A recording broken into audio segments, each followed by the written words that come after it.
Hello, my dear friends. Hope you all are doing good. This is your host and host Santosh, and I welcome you to your very own channel, Alpha Global. So, friends, today we have got an interesting topic, and the topic today which we are going to discuss is of rights issue under the Companies Act 2013. You may recollect that we had a previous video which was on mode of fundraising, which included rights issue, private placement, bonus issue, and etc. So we just thought to make one small video on rights issue under section 62(1)(a) of the Companies Act, which will only focus about what is it exactly it means and what are the procedural aspects in terms of doing a rights issue under the Companies Act and related matters. So let us try to understand and see to it that we understand in a way that we never forget about this, right? So let us get started.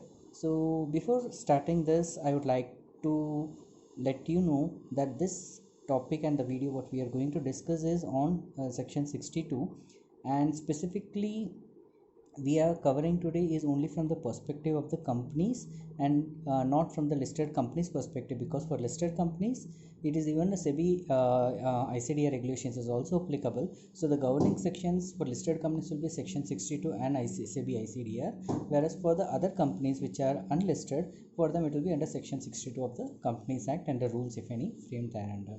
So let us get started. So what is rights issue? If we want to understand in simple terms, we are trying to make it that it is nothing but when a company wants to intends to raise any kind of the capital or the funds from the market, or it can be from any of its known sources by offering shares. Therefore such kind of the shares or any other sources also, but here since we are talking about rights issue, so it is more reference to the shares which are being offered to the shareholders, right? So rights issue in simple terms means a company which intends to raise the capital shall offer these shares, that is called as the equity shares, to their existing shareholders for subscription. Now, the existing shareholders shall always have the first rights on such kind of the subscription, and which is nothing but under the rights issue. This is what it means that they have a first priority rights over anybody else in terms of applying to such kind of the shares. So I will make you understand a simple example of a parent and a kid, where just try to understand from this perspective. In a family, let's assume there are four persons are there, where X and Y are the parents and A and B are their kids, two children, right? So again, these A and B, they have got two friends or relatives, say C and D, right? So in case if any gift has to be given by a parents, whom do they actually give the gift? Obviously the first priority will be, by default it will be for their own kids who are A and B in this scenario, right? So in case if this is what is happening in a normal parents and a kids relationship, similarly I can make you connect this one to rights issue also.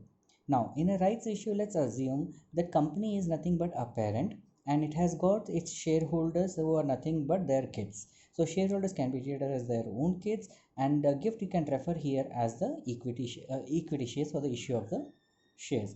Now whenever these kinds of the shares are being offered by the company, obviously by default the first rights to apply will be by their own kids, that is nothing but the existing equity shareholders. So in this sense you have to understand that rights issue is nothing but it is an uh, rights given to the existing shareholders to apply for it. Not necessary when they apply means they have to subscribe to that shares. They always have a right to either decline or they can renounce the shares to any other persons also. But having said that, rights issue will always give a priority rights in terms of applying to the shares of the company before any other persons can even go and apply for it, right? So this is just an outline understanding on the rights issue.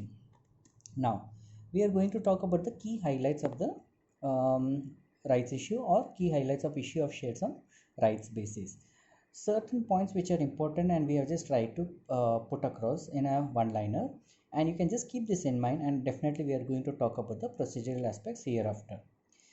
A company which intends to raise the funds through rights issue shall make the first offer of the subscription to its shall make first offer for subscription to its existing shareholders, which I have already specified. Company is required to send the letter of offer to the existing shareholders, and such letter of offer has to be in form of a notice. So you can have the letter of offer and the notice. Whenever an offer has to be made to the shareholders, along with the notice, a letter of offer has to be accompanied and thereon. Now, letter of offer shall specify total number of the shares which are being offered and the time period within which it is going to get accepted or declined. So there is a certain time frame. Now, when we see the it shall include total number of the shares offered, let us assume that there are 5 shareholders who are having a ratio of 20 is to 20 is to 20 is to 20 is to 20, that is 100%. So if any additional shares are being offered, so each will be entitled for 20% of that number of the shares which are being offered. So in this scenario, similarly, it is on a proportionate basis as nearly as possible. They will try to offer it to the respective existing shareholders to the extent of their shareholding in the company. Next, the current time period. Now, as you may know that the time period under section 62 is that the offer letter which is being given, it has to be open for a period between 15 days to 30 days. No doubt that this when I say 15 days to 30 days, this is as on currently this is what it states under section 62. And there is also a proposal in the company's amendment bill 2020. You can always refer to one of my earlier video which is on the company's amendment bill, where it also states that there is a proposal to reduce the number of the days. So in case if the offer is open made by the company, the shareholders can even accept this at a lesser period, provided it gets implemented in the same way and it becomes a company's amendment act 2020. This we have to wait and watch. Having said this, currently the situation is that 15 days minimum to 30 days the offer has to be open. If it is open, only then it will be meeting the compliance under the companies act. There is one exception to this. If you know that private limited companies has got some kind of the exemption, and that I am going to talk about. Now, a normal period is 15 days to 30 days, which anyway a company is required to do that. But for a private limited companies, they have under the notification exemption on June 5, 2015, it states that in case if the number of the shareholders give their consent in writing, that is at least 90% of the shareholders, then the offer period which is there for 15 to 30 days open can be for even for a period lesser than 15 days. So this is one exemption which is there, which is for the private limited company under this notification. Having said this, other than private limited, if they are not complying with this consent, then definitely even they are also required to open the offer for a period of 15 to 30 days as of current as on current provisions of the Companies Act. Next, the letter of offer shall include a statement of right of renunciation unless articles provide otherwise. There is a one important point. Now, under the rights issue, when the rights are being offered, what does the term renunciation? Renunciation means, let us assume that I am a person, I am entitled to, I am an existing shareholder of a company, and you are the company, and you are offering the shares. Now, if I want, I can definitely have the first right to accept it. If I don't want the shares to be subscribed, then I do have a right that my shares I can offer this shares to somebody else, and this is by way of rights of renunciation. So it means that I can say that I am not interested in subscribing to the shares which you have offered, but definitely I would like to renounce my rights and I would like to transfer these rights to somebody else, and such other person who may be my known friend or maybe anybody else of my knowledge, he would like to subscribe the shares of this company. So that is possible through rights of renunciation. Thereafter, the letter of offer shall specify a statement in this context which shall say that renunciation of the right shall be in favor, there shall be a renunciation of rights in this aspect. Now, once again, this is also subject to articles. If the articles are stating otherwise, then it should not be. Let's assume that if articles is there, it says that there shall be no renunciation of the rights, then possibly it may not be possible to renounce the rights to any other person. However, it all depends upon every company's articles of association. So the provision is very clear that in the statement of the rights of renunciation shall be included, provided it is subject to the provisions of the articles. So if the articles is saying otherwise, then it has to be complied otherwise. If not, then if it is as per the provisions of the Companies Act, it has to be complied. Second, Now in case if the offer is being made by the company but it is not accepted by the if it is not accepted by the existing shareholder, then it will be deemed to have been declined. That is one point. It's not like, if the person doesn't say, it means that he must have accepted it. Must have been other way, that he has declined the offer, and therefore the board of directors have the right to dispose of the way as they deem fit. This is the another thing. Now we will discuss about some of the exceptions, modifications in this context on the rights issue. Private limited companies, as stated earlier, that it can specify either the shorter period of less than 15 days period, offer period can be kept open, provided the minimum 90% of the shareholders give their consent. This is pursuant to June 5 notification. Now specified IFSC public companies, they can specify also the same shorter period, less than 15 days, provided even they also get a 90% of the shareholders consent in writing or by electronic means. This is pursuant to notification of January 4, 2017. And in case of the Niti company, section 62 is very much not applicable, pursuant to June 2015 notification. Now we will discuss about the procedure on issue of the shares on rights basis. So what we have tried to cover here is more from the company general company perspective, and this does not include any specific aspects in the SEBI ICDR regulations, right? So what will be the basic procedure? Just understand, it's very simple. You need to issue a notice and agenda of the board meeting first. For calling a board notice and agenda has to be sent, means at least the board meeting has to be 7 days clear notice has to be given, or you can also call at a shorter notice as the case may be. Then the step would be that you need to hold a board meeting, and in the board meeting you are required to approve the draft letter of offer for rights issue and related agendas. So it's nothing but when you want to offer to the existing shareholders, such kind of the draft letter of offer has to be first approved by the board.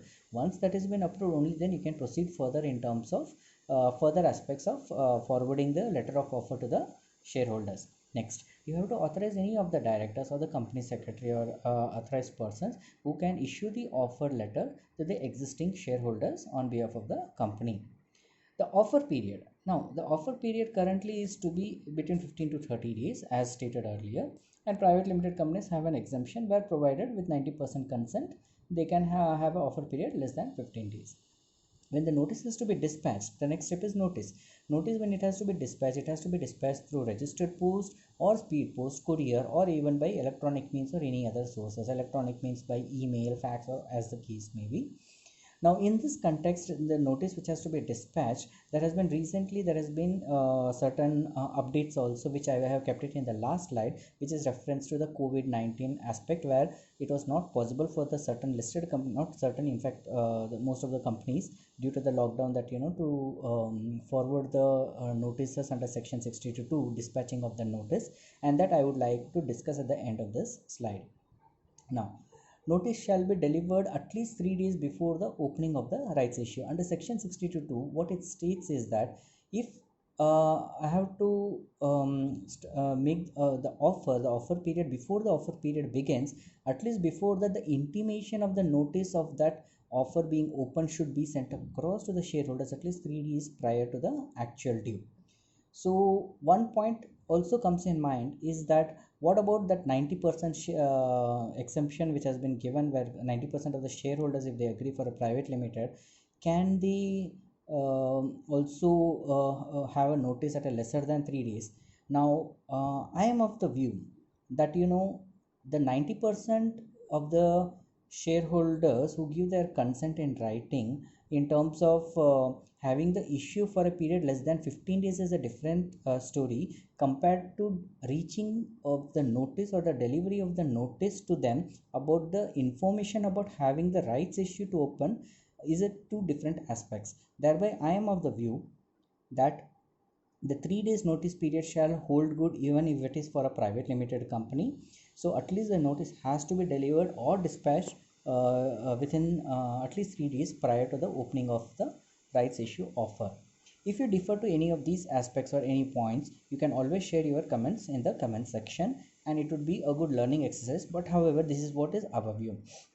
Next important aspect is about the existing shareholders. Existing shareholders will either accept the offer, or they will renounce the offer in favor of any other person, or maximum they can decline the offer. in terms of procedural aspects. Now, once the offer has been accepted or announced in favor of any other person, a letter from them will be about the acceptance of the offer or announcement shall be sent to the company, so that the company will come to know about who are the people who have accepted it or announced it in whose favor, so that the shares can be accordingly considered for the purpose of disposal, for the purpose of allotment, or in case if the offer has been declined, then the board can always take a decision on how it has to be disposed of. Now, after this procedure, let's assume, imagine that they have already agreed for it and there is no decline as such. Then on receipt, and therefore the next step would be the shareholders or the who are the persons who have in whose name it has been renounced, they are going to transfer the amount or the total amount of the payment for such kind of the shares to the bank account of the company. And on receipt of the funds, the company shall hold a board meeting, again the second board meeting. Before that, again they have to issue the notice of the board meeting and convene the board meeting and pass resolutions on allotment of the shares in the board meeting and such other matters for the relevant persons, so that the necessary allotment can be done in favor of such persons, and resolutions on issue of the share certificates. So what will happen is that, not only just the board of directors will allot after receiving the money the total existing shares, the existing new issue of the shares to the existing shareholders, they would also have to issue the share certificates thereafter. After doing this procedure, the company has to ensure that it has to file form PAS3, which is to be filed with the list of the allottees, that is the people to whom it has been offered under the rights issue, to the ROC within 30 days. And of course, no doubt they have to update their statutory register of the members and also have to arrange for issue of the share certificates. You may already be aware that share certificate has to be signed by 2 directors or a 1 director, 1 company secretary, and also ensure that before issuing or the share certificate, the necessary stamping requirements under the relevant states are taken care. So this is all overall general procedural aspects in terms of issue of shares on rights basis. I hope you have been able to quickly run through this process and get the points. Now, as I stated earlier, there will be certain relaxations which has been recently done due to the COVID issue, where there has been the dispatch of the notice which was supposed to be done under section 62 by registered post or by the speed post or courier, which was not practically possible during the COVID-19 crisis.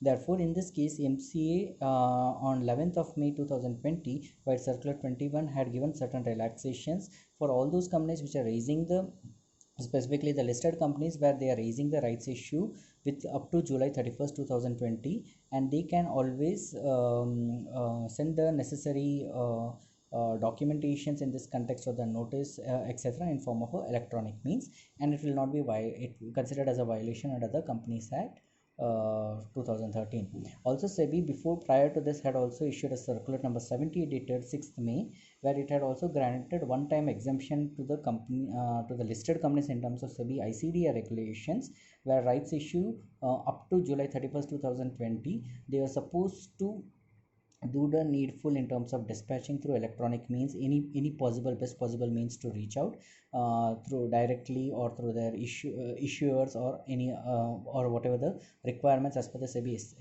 ICDR regulations they are required to comply. Now, listed companies are required to dispatch the necessary abridged letter of offer, application forms, and other materials through electronic means. As stated, this is once again a replication of what I have already stated. So this is the latest thing about the rights issue. So having said this, I hope that you have got a fair enough idea about the rights issue and how it works on. And in case if you have any doubts or any questions, please do make the necessary comments. You can always ask it in questions, and we will try our best to see that we can help in resolving. Having said this, I would like to also repeat that this is overall in the general context what we have covered it, and definitely ICDR regulations may have certain more compliances in connection with it that will be has to be taken care, has to be dealt separately by the listed companies. All said and done, I hope that you like this video, and if you really like this video from Alpha Global, please do click on the bell icon so that automatically on that notifications you will get the new videos whenever we upload it to you. You can also like on this if you really like the video. If you dislike, you can dislike it twice, and then you can share the video and also subscribe to our Alpha Global channel. So thank you so much for your time, and see you soon with some other interesting video from our end, Alpha Global. Thank you.